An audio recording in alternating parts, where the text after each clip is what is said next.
আজকে আমি বানাবো পাউরুটির রসগোল্লা, না পাউরুটির রসগোল্লা না, পাউরুটির কালাজাম। মানে ফেসবুকেই দেখছি পাউরুটি দিয়ে সেই সুন্দর টেস্টি একটা মানে কালাজাম বানায়, তো আমিও আজকে একটু ট্রাই করবো। তো চলো রেসিপিটা শুরু করি।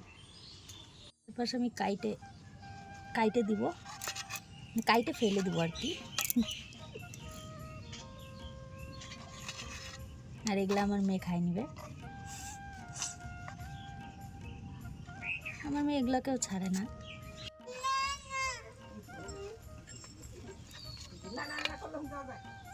তো দেখো ছানতে নিয়ে দেখলাম পাউরুটিটা একদমই কম হয়ে গেছে, তো আবার আনায় তারপরে আবার এখন ছাইনে নেব। তো দেখো একটু একটু করে দুধ দিব, নাহলে একদম নরম হয়ে যাবে আবার। এই দেখো কি সুন্দর নরম হয়ে গেছে একদম ছানার মতো। এটাকে আমি এখন গোল গোল করে মিষ্টি সেপ দিয়ে দেবো। এই দেখো কত সুন্দর হয়েছে।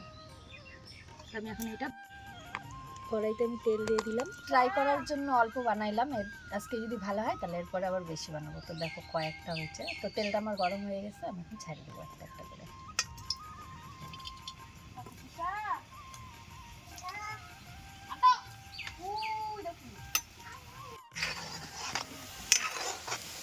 সুন্দর লাল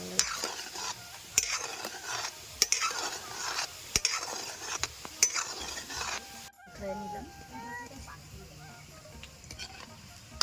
সুন্দর কালার হয়েছে। আমি জল দিয়ে দিচ্ছি, এখন দিয়ে দেবো চিনি। 1 কাপ জল 1 কাপ চিনি দিয়ে দেবো। এলাচ,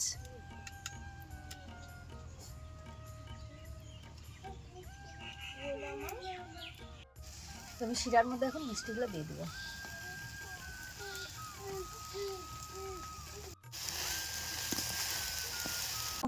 ট্রাই করো একটা মিষ্টি খায়ে কেমন হয়েছে। নাও চামচ নাও।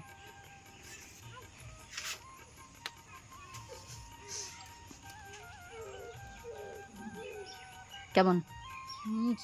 নরম হয়েছে? তাহলে আমি 100-তে 100।